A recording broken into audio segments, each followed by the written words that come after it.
ايه هي المساحة الذهبية اللي عليها اعلى طلب في الساحل الشمالي؟ خليني الاول اقول لكم يعني ايه المساحة الذهبية. المساحة الذهبية هي الشاليهات الغرفتين. ليه بقى الشاليه الغرفتين عليه اعلى طلب في الساحل؟ يكفي اسرة وكمان يكفي 5 اصحاب، مش غالي زي التلاتة نوم ومش صغير زي الشاليه الغرفة الواحدة او الاستوديو. اسرع في الايجار وكمان في البيع، مناسب كاستثمار وكمصيف. تعالوا بقى نعرف أسعار الشاليه الغرفتين في كل مشاريع الساحل تقريبا.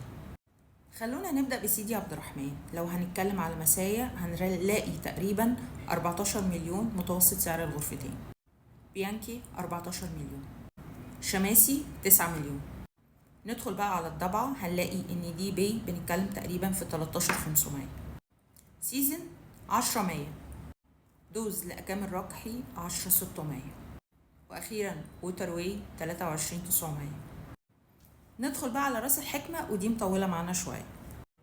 صافية 11,600. سولت 10,800. جيفيرا بنتكلم في اراوند 8,500,000. ماربي للمراسم 10,900. هاسيندا ووترز حوالي 16. مشروع زمد لبيبول اند بليس 12,200. كالي كوست حوالي 9,500.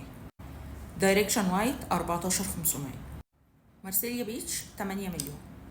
سي شور لهايد بارك حوالي 11 مليون. فوكا باي 12,900. نايا باي 14,900. أزهى 15,700. ندخل بقى على سيدي حنيش. مرسى باغوش 17,700. بيت البحر 16,300. مشروع سمر للأهلي صبور 9,200. هاسين دحنيش 19,500. واخيرا وليس اخرا سيلفر ساند بنتكلم فيه 25 مليون. ده ريكاب صغير لمتوسط اسعار الغرفتين في الساحل الشمالي كله. انا اتكلمت على المشاريع اللي لسه متاح فيها غرفتين. طبعا احنا ما اتكلمناش على ولا بيمنت بلان، ولا اتكلمنا على مين هيستلم قريب، مين هيستلم بعد 3 سنين، مين هيستلم بعد 4 سنين. في مشاريع عندنا بيوصل فيها البيمنت بلان ل10 سنين. في مشاريع تانية هتستلم السنة الجاية. في مشاريع كمان قريب جدا هتبقى لونش وهتبقى لونش قوي قوي.